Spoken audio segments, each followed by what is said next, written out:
For the Life of the World is a production of the Yale Center for Faith and Culture. Visit us online at faith.yale.edu.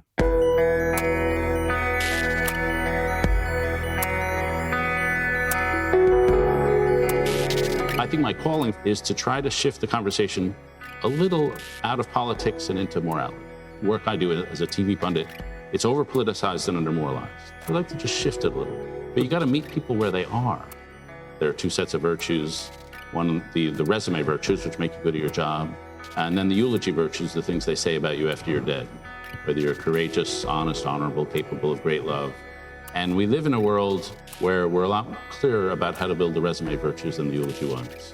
People have a clearer sense of how to have a good career than how to build a good inner character. It's not that people are bad, but they're just lacking a moral vocabulary for how to do that. If I defined a life of flourishing, it was the quality of commitment to four things. To a vocation, to a faith or a philosophy, to a community, and to a spouse and a family. And if you can make awesome commitments to four things outside yourself and surrender yourself to those four things and forget yourself to those four things, well, that is a life of flourishing. And the byproduct of that is the inner life, the joy that you see in people who are deeply invested in a cause and a family and who know what they believe. This is For the Life of the World, a podcast about seeking and living a life worthy of our humanity. I'm Evan Rosa with the Yale Center for Faith and Culture. The world today seems to prefer politics to morality, a personal brand to inner character, resume virtues that achieve success over eulogy virtues that reveal who you truly are. And it's like this from the newsroom to Instagram, at PTA meetings and on Little League fields, from the grocery store line to the protest front lines. And David Brooks thinks we need to find our way back onto the road to character. This is part 2 of Miroslav Volf's conversation with David Brooks. Last week, we aired David asking Miroslav about his 2016 book, Flourishing, Why We Need Religion in a Globalized World. And today, we're presenting the second half of that conversation with Miroslav turning things around to ask David about his 2015 book, The Road to Character. Together, they reflect on the central virtues in a life of flourishing that leads to joy, the importance of reintroducing the concept of sin back into public conversation, and the challenge of finding the resolve to pursue the commitments to vocation, faith, community, and family in a culture that tempts us towards individualism and idolatry of the self. And a reminder that next week on October 2nd, we'll be dropping the first part of our conversation with Charles Taylor, a preeminent philosopher, author of A Secular Age and Sources of the Self. He talks with Miroslav Volf and Ryan McAnally-Linz about what's going wrong with our democracies, the epistemic crisis in a world of post-truth, and the importance of ethical growth and shared moral understanding in human culture. We also asked him several questions from our audience that came in via email and social media. We're excited to share that with you, so make sure to tune in next Saturday. Thanks for listening today, friends.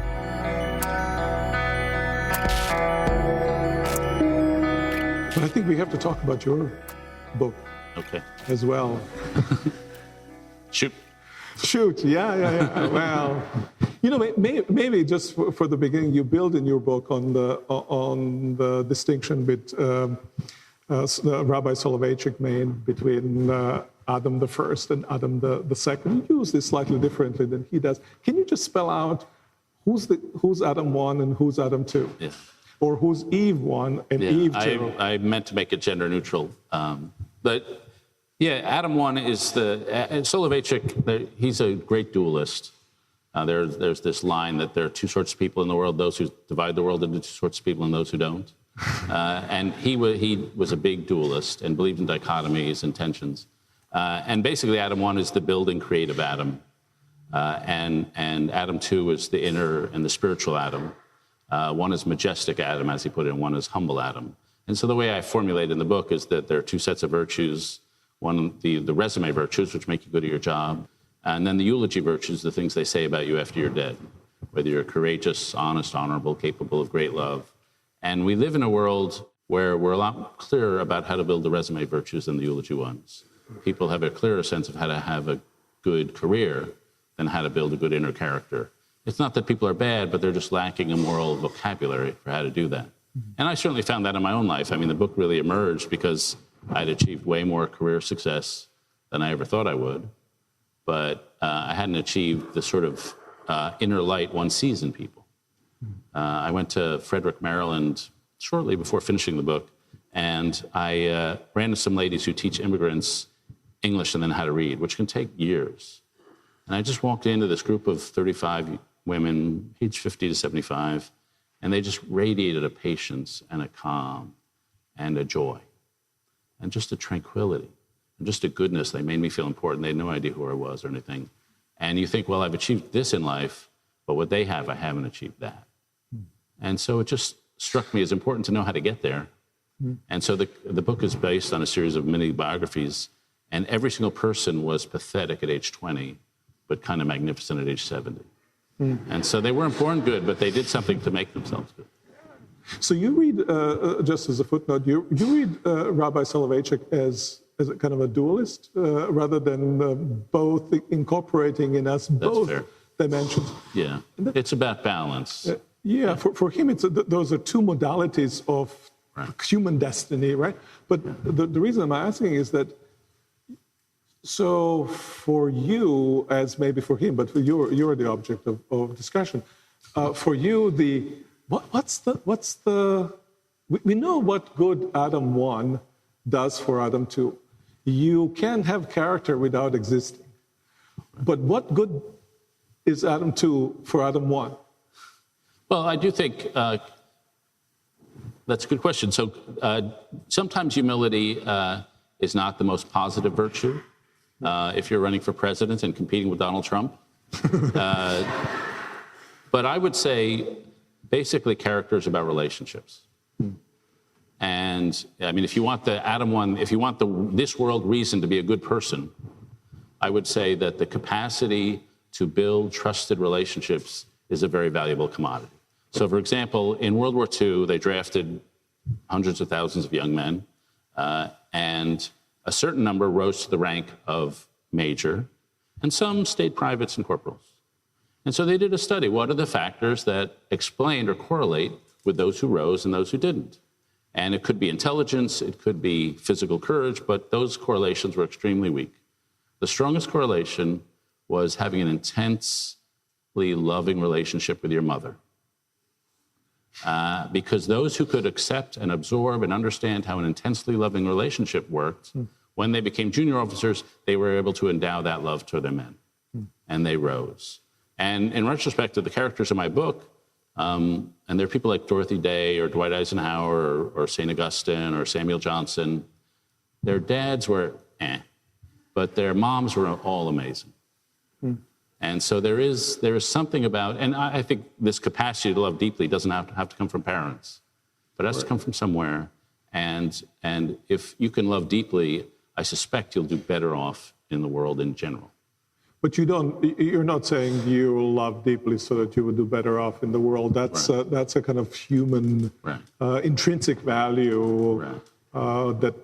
Right. I think most people today, they're way too focused on the promotions, and so they don't need. Hey, if you become a saint, you might be able to be CEO. They don't need that. In my view, people just need. I'm sure you're familiar with the work of Christian Smith, who went around to college campuses and asked people, asked students, "What's your last moral dilemma?" And he's a sociologist at Notre Dame. 70% of the students couldn't name their last moral dilemma. They said, well, I pulled into a parking space, but I didn't have any quarters. I liked an apartment, but I couldn't afford the rent. And he would say, that's sort of a problem. It's not really a moral dilemma. And his argument was that they had not been given the vocabulary to understand what happens when two value systems conflict. And so they were reduced to sort of a motivism. What feels good for me is good for me. What feels good for you is good for you. And if you're reduced to that, then you really can't have a moral argument. You can't track your own moral development. You don't have the handholds to do that. And so one of the things that seemed to me important was to introduce theological words into the secular sphere. And so words like sin. Before the book came out, I did a Charlie Rose, and he asked me about the book, And I talked about it, and I got an email from an editor, not at my house, at another house, a very, very smart editor. And he said, I love the way you talked about your book, but I wouldn't use the word sin. I'd use the word insensitive. And it was like, well, that's why I'm writing the book. Because insensitive is not sin. But then you have the question, how do you introduce sin into the secular conversation? I mean, I think my calling for the last third of my career, whatever it is to try to shift the conversation a little out of politics and into morality. Just because I think the work I do as a TV pundit, it's over-politicized and under-moralized. So I'd like to just shift it a little. But you got to meet people where they are. But will morality get you to sin? I think sin is wrong, central. Right? Excuse me? It'll get you to something being wrong, but will it get you to sin? I think if you don't have a pervasive sense, there's something fundamentally screwed up about our nature, that we're both splendidly endowed and deeply broken. Right. Then you're just not accurate. And so the question is, how do you get there? And actually, I talked to a pastor, a very famous one, who I'm sure you know, named Tim Keller. And I said, how do I talk about sin?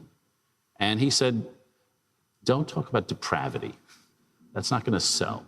Or it's not where people are. Talk about disordered loves. And so, we all love a lot of things. And if a friend gives you a secret and you blab it at a dinner party, you're putting your love of popularity above your love of friendship. And we know that's wrong. And so that's sort of a accessible, I hope, a secular way of describing what sin is. We have a tendency to put a lower love above a higher love, and we do it all the time. And so, but introducing that concept of sinfulness, it seems to me, is core to character development. The whole logic of character development is based on identifying your core sins, whether it's vanity, greed, fear, and then trying every day to overcome it. And that's the first step in the process toward, I would say, flourishing, the ability to confront your own sinfulness.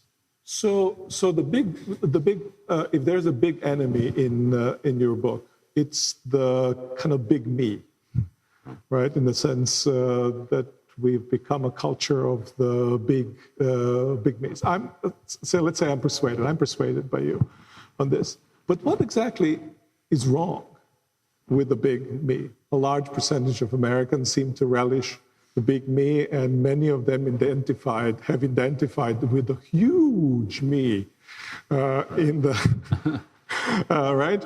And so how do you go about persuading folks that there's a problem with the big me, or what are the motivations for that, or what are the motivations? Your cardinal virtue, as opposed to the big me, is humility. Not so much little me, but the humility. Right?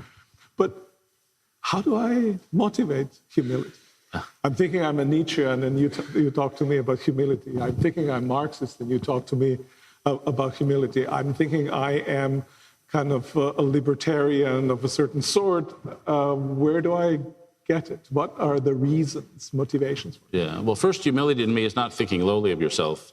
It's accurate self-awareness from a position of other-centeredness. Mm-hmm. It's the ability to be outside yourself and to see yourself accurately and see both your strengths and your weaknesses. And so that's what humility is. I would say the reason the big me is an unsatisfying life is because, I use the term that I guess Isaiah Berlin got from Kant, the crooked timber of humanity. Right. And so we are all crooked timber, and if you're relying on your own golden angel inside to lead you aright all the time, you're relying on a very flawed instrument.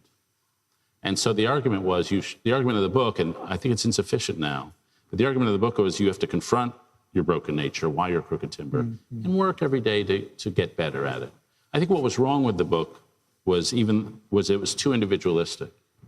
And in retrospect, the people I wrote about who really made something very impressive of themselves, they were not only capable of confronting their sinfulness, which Dwight Eisenhower was, his anger, or Dorothy Day was, just the disorganized self-indulgence she had as a young woman, but they were capable of making these amazing commitments to other things. And so they committed to four things, which was, and I think a life of flourishing, if I defined a life of flourishing, it was the quality of commitment to four things: to a vocation, to a faith or a philosophy, to a community, and to a spouse and a family. And if you can make awesome commitments to 4 things outside yourself and surrender yourself to those 4 things and forget yourself to those 4 things, then the byproduct of that, well, that is a life of flourishing. And the byproduct of that is the inner light, the joy that you see in people who are deeply invested in a cause, in a family, and who know what they believe. So let me build on that. So you don't think that life of flourishing to a significant degree depends on the kind of food that's available to you, kind of health that you might or might not have, kind of political, social arrangements that might be available? Is this a component of flourishing, maybe not as important as the other? Or do you think, are you a stoic in some ways? No, I'm the opposite. You're the opposite. I'm emotionally irrational. But I would say you probably need to have a ceiling of those things. But I would say in exceptional circumstances, we can think of circumstances where people were deeply flourishing without those things. Right. Maybe Dietrich Bonhoeffer in World War II. Or the Viktor Frankl, this book, Man's Search for Meaning, he describes a woman who's days away from her death in the camps, in the Holocaust. And she says to him, I'm glad life has hit me so hard. Yeah.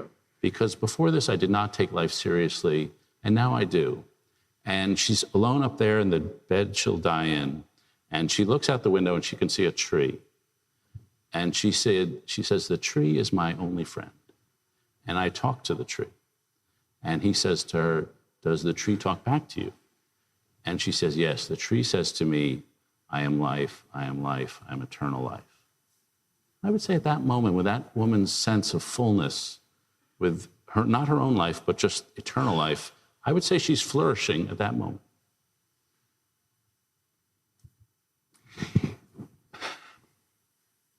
I think she's doing something, she's having an absolutely extraordinary experience. Deeply human experience. But I can't get away from the kind of entirety of the traditions, religious traditions,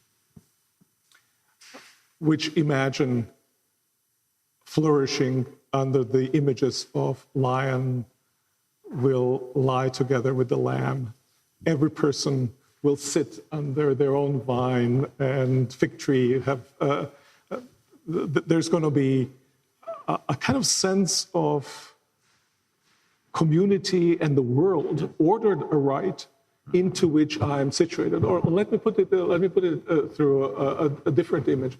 In the gospel traditions, you have an imagination of the world to come as entering into joy.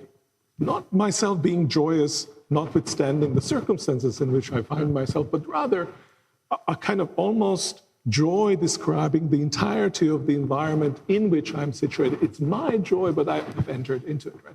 And so, where does this fullness of flourishing? Well, listen, I'm not like, when I teach my classes, I'm not saying you should be dying in a Holocaust camp. Like, that's not my life recommendation. But I would say a couple things. One is I'm trying to describe, when I talk about the commitments, I'm trying to describe a life deeply embedded.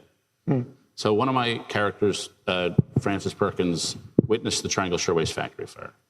And she watched 58 people, rather than being burned to death, jump to their deaths in Lower Manhattan. Yeah. And it was sort of her call within a call, the moment when she became not only a do-gooder, which she already was, but ferociously dedicated to the cause of worker safety, which she then would spend the next 50 years ferociously dedicated. I mean ferocious, compromising with anybody, working with anybody, doing anything for the cause of worker safety. And so she was a person deeply embedded in the world. But she wasn't always happy. But she was fulfilled. I have a friend who works in government, and she says, every day in government sucks, but the whole experience is tremendously rewarding. And so sometimes that's true. Yeah. But so I certainly think that these kinds of experiences speak to the greatness of the character, and sometimes we need to go through these kinds of experiences in order to discover actually our own calling and depth of our character and what we're able or not able to do. But it seems to me that those are kind of the stages on some way, right? The stages, maybe necessary stages, necessary not just for me, but sometimes I sacrifice myself for the benefit of others, necessary stages given the state of the world in which we find ourselves.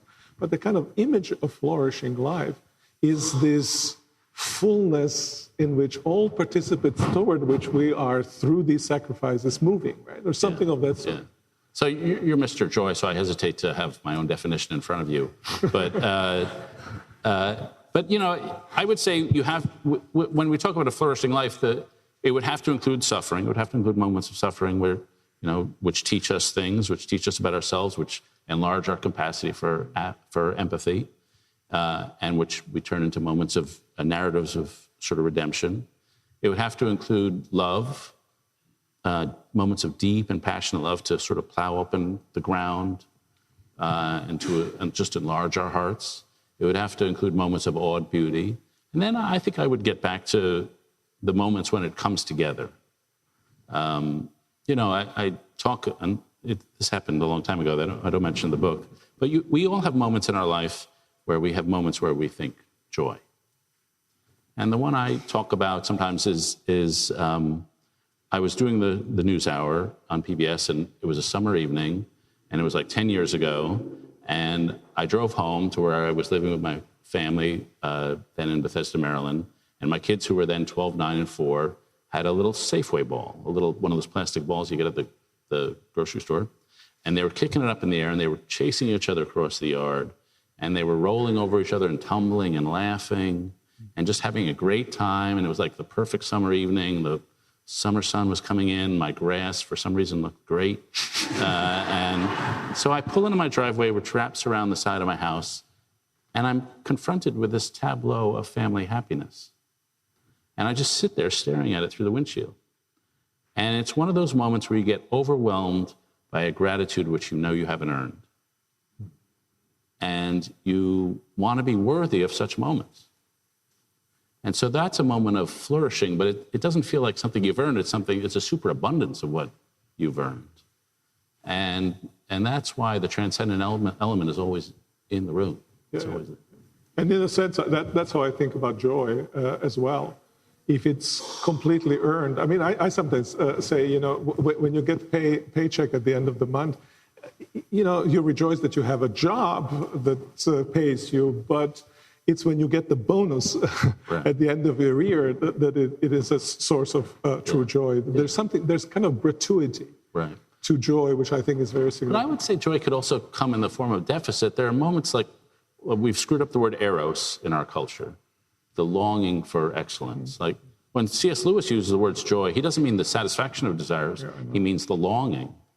And Dorothy Day, her book, The Long Loneliness, loneliness for her is not solitude. It's the longing for God, really. And so it's not the satisfaction of desire, it's the desire itself. And so there's something about joy that's involved in the search.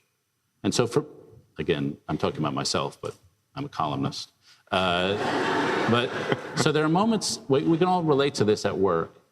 So what I do, the way I write is I have a very bad memory, so I have lots of pages of notes and stuff, and I lay it out on the floor. And each paragraph, each pile of paper on my floor, my living room is exactly. On the floor, So that's each pile is a paragraph of my column. And I pick up the pile of papers, write the paragraph, throw it out, pick up the next pile. So to me, the writing process is the process of crawling around on my living room floor. And sometimes when I'm at the edge of my knowledge and understanding and concepts are happening to me and I'm aware that thoughts are coming into my mind, those are like very joyful moments. And it feels like prayer. It's like you're enraptured in something. And it's not because you've achieved it, but you're on the road. You're on the motion. Yeah, joy is in anticipation. In the Christian terms, it's Advent kind of joy as well as in the fulfillment. Let me take you a little bit to less happy topics than joy. Ted Cruz, is that where we're going? Well, Well, we could start with Ted Cruz or maybe Donald Trump or the big me. And in some ways, I think both of them, and maybe a few others as well. And the relationship of the kind of cultural occupation of the kind of big me and the kind of market economy that we today inhabit, not only generating immense disparities of wealth, but also being highly, highly competitive. And this high competitiveness of the market, I need to always present myself in my best suit. From the moment I get up, I need to look in a certain way, and I'm constantly projecting myself and selling myself in order to be simply able to achieve the goals which I have in order to live. Is there surprise that we strive for the big me? If our entire way of life is organized is a condition of possibility of our entire life is the being of the big me. Yeah. So how does your critique of the big me as well as the solution fit in the what do you do with the economy which produces the need for the big me all the time? Right. Well, but I would say, obviously, if you're starting doing a startup, or trying to make yourself into a public intellectual, or trying to make yourself well-known in the world of marketing or whatever sphere, obviously self-promotion, Instagram, Twitter, is a part of that. And it's part of the self-promotion. And one of the things I mentioned in the book is how much fame has gone from a value that was very unpopular. UCLA does these studies of college freshmen. And it used to be what people wanted. They ask you, what do you want out of college or life? And it's, I want to have a meaningful philosophy of life. And fame, which used to be down near the bottom, is now usually second or third after financial security. And so becoming famous has become a very desired thing. Mm-hmm. And my favorite study of this is they ask college students, would you rather have a life that leads to a lot of fame or a life that leads to a lot of sex? And by 2-1, they chose the life of fame. And so I go to college campus and I say, listen, I'm on TV a lot. I write a column for a prominent newspaper. I'm kind of famous. Go with the sex. It's better.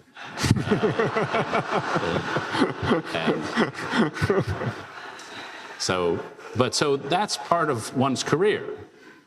Nonetheless, if that's all you are, you really will turn into Donald Trump. I mean, you will have no inner life. And my supposition is that having no inner life is a bad thing in the long run. So, but that's. But so I'm not saying you should deny that. I mean, this is where Soloveitchik comes in. He's not saying deny your Adam 1, but it's realize that it's intention. These two things are in tension with the other side of your life. And my argument is the same as yours. You need a counterculture within yourself. You need an inner hold. Somebody you know the natural urge is to just want to make it in this world, and that's what the world rewards. And so you need some other community, some other value system, some other set of commitments that just impose upon you a different set of standards. And you know, to get back to what will help you in the long run, I have a friend who hires a lot of people, and the question he asks at every job interview is, name a time you told the truth and it hurt you. Because he wants to know they're going to put Adam 2 above Adam 1 sometimes. And so I tell all my students, learn to fake that one. But you don't want. I don't hear you pushing at the kind of systemic question. So as a public intellectual, you're attending to the cultural responses to the situation. You're not asking the question, am I hearing you rightly? About how to, is there something not quite all right with a system that's generating such huge discrepancies in wealth and such? No. I wrote about that all the time, but I would say that you're getting into my business and I'm getting into your business. Wait, no, that's not right. Okay, well, what I mean to say is I just think there is a vacuum for people to think about their own internal lives. Oh, I agree. And you know, I was talking to some people just before this. I went on this book tour, and I'm talking about Augustine and love and Dorothy Day and moments of suffering and grace. And on this book tour, I sometimes go into rooms. I'm at a big convention center. There's a bunch of CEOs and treasurers, and they're talking about healthcare costs and their fiduciary responsibilities, and they look like the least spiritual entities on the face of the earth. And I walk in, and I'm going to do all this wahoo stuff about love. And I walk into the room at an airless convention center, and I think, this is not going to go well. And most of the time, they lock in. And more than any other talk or more than any other subject I've ever spoken about, there's a quality to the silence in some of those rooms, which is the quality of a desperate, thirsty group of people, and you're just like a sprinkler in the desert. And it just feels to me the country is just hungry for this, and you don't even have to be that good, but if you're offering some bit of it, then there's a thirst for it. And I've had my students here say, we're so thirsty, which is why your class is so popular, aside from your talents, of course. You're preaching to the choir here. I think it's where I'm headed partly with it is this more integral account of flourishing. I mean, there is a way in which I can find my own personal meaning without that translating into kind of a transformed lives that irradiate not just to my environments, but also to social institutions. Yeah. But I think we are probably... I wouldn't disagree. But yeah. I just remind you, Emerson said, souls are not saved in bundles. There's, I mean, I believe me, half my columns are on social conditions and why Donald Trump sucks.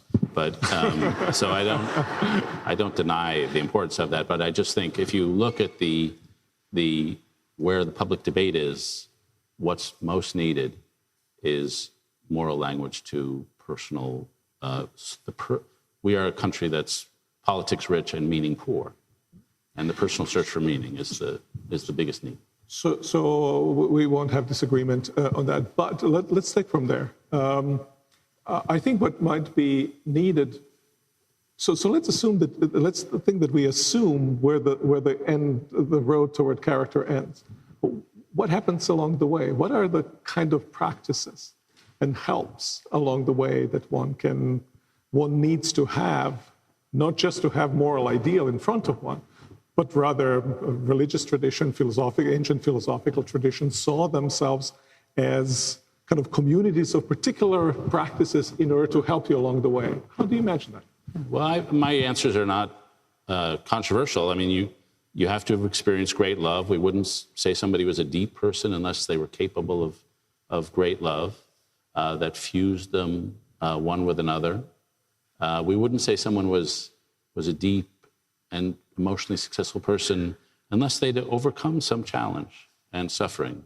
Paul Tillich, who I quote in the book, says that what suffering does is it takes you beneath the everydayness of your life and carves a hole in what you thought was the basement of your soul, and it reveals a cavity below, and then it carves a hole in that and reveals a cavity below. And so it really introduces yourself to yourself. And then we wouldn't say somebody was a deep person unless they were deeply involved in some act of service. And so I quote, I'm forgetting his name. I'm having a moment. He was a famous doctor in the 19th century. He was a musicologist, and then Albert Schweitzer.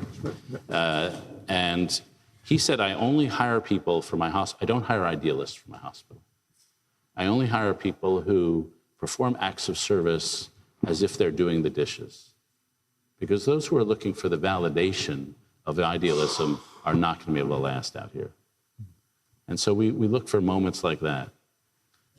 And then, so I think it's, and then I think, here's the University of Chicago and me coming out. I do think you have to do the reading. I do think you have to be familiar. Good, thank you. This is very important. Do the reading. So I went to Chicago, and we had a great books program. It was like DS for 2 years. And when I went there were still these old German refugees from World War II who read the great books, whether it was Nietzsche or Hobbes or Locke, and their belief was this was their religion. The keys to life were in these great books. And I remember there was a guy named Karl Weintraub, who was a legendary professor, who really was the greatest of the Western Civ teachers.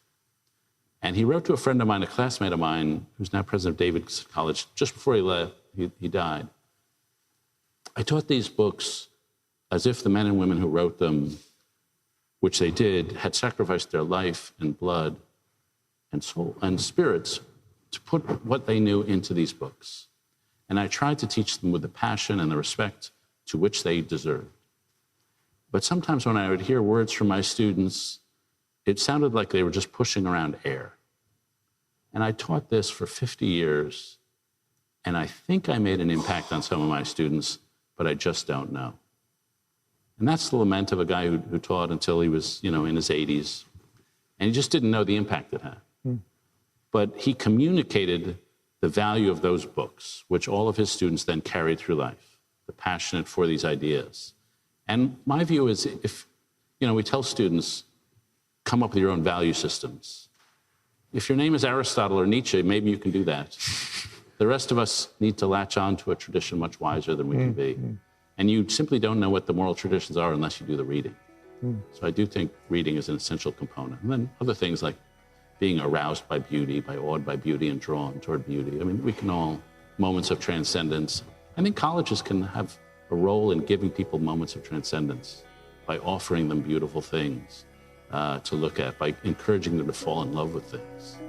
And so, I think colleges play that role as part of the step, a role I think are mostly being abdicated right now. This is a marvelous ending point to our conversation. Please join me in thanking David Brooks.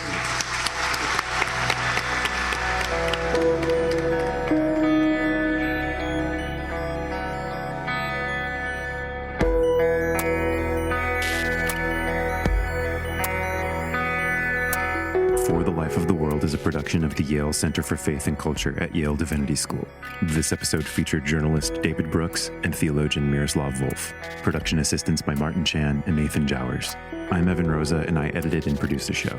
For more information, visit us online at faith.yale.edu. New episodes drop every Saturday, with the occasional midweek. If you're new to the show, we're so glad that you found us. Remember to hit subscribe so you don't miss any episodes. And if you've been listening for a while, thank you, friends. If you're liking what you're hearing, I've got a request. Would you support us? It's pretty simple, really, and won't take much time. Here are some ideas. First, you could hit the share button for this episode in your app and send a text or email to a friend or share it to your social feed. Second, you could give us an honest rating on Apple Podcasts. How are we really doing? Finally, you could write a short review of the show in Apple Podcasts. Reviews are cool because they'll help like-minded people get an idea for what we're all about and what's most meaningful to you, our listeners. Thanks for listening today, friends. We'll be back with more this coming week.